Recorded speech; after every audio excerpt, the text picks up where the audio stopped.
அடுத்த தலைமுறையின் அடையாளங்களான மாணவ செல்வங்களே, அனைவருக்கும் வணக்கம். நான் இயற்கையை நேசி பொதுநல அறக்கட்டளையின் நிர்வாக அரங்காவலர் வெற்றிவேல் பேசுகிறேன். கோடை காலம் தொடங்கியது.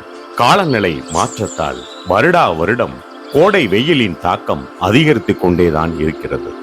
இதனால் மனிதர்கள் மட்டுமல்லாது பறவைகள் மற்றும் விலங்குகள் ஆகியவற்றிற்கும் தண்ணீரின் தேவை அதிகரிக்கிறது. மாணவர்களே, இக்காலகட்டத்தில் பறவைகள் விலங்குகள் வாழும் பகுதிகளையும் நீர்நிலைகளையும் மனிதர்கள் ஆக்கிரமித்துக் கொண்டதால் பல்வேறு விதங்களில் விலங்குகளும் பறவைகளும் பாதிக்கப்பட்டு வருகிறது.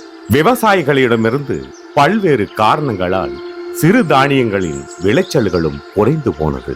தற்போது விலங்குகள் பறவைகள் உணவுக்காகவும் தண்ணீருக்காகவும் தேடி அலையும் நிலை உருவாகியுள்ளது. மாணவ கண்மணிகளே, வெயிலின் தாக்கம் கடந்த வருடங்களில் இல்லாத அளவிற்கு இந்த முறை அதிகரித்துள்ளது.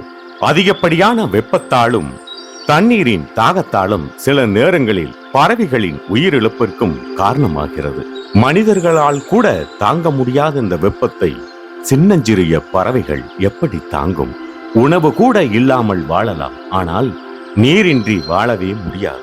அவ்வகையில் பறவைகளை காப்பாற்றுவதற்கான சிறிய முயற்சியாக பறவைகளின் தாகம் தணிக்க தங்கள் வீடுகளில் மொட்டை மாடிகள் சுற்று சுவர்களில் ஒரு சிறிய கிண்ணத்தில் தண்ணீர் வையுங்கள். மாணவர்களே, பறவை இனங்களை காக்க வேண்டும் என்ற விழிப்புணர்வு மாணவ செல்வங்களாகிய உங்களிடமிருந்தே தொடங்கட்டும்.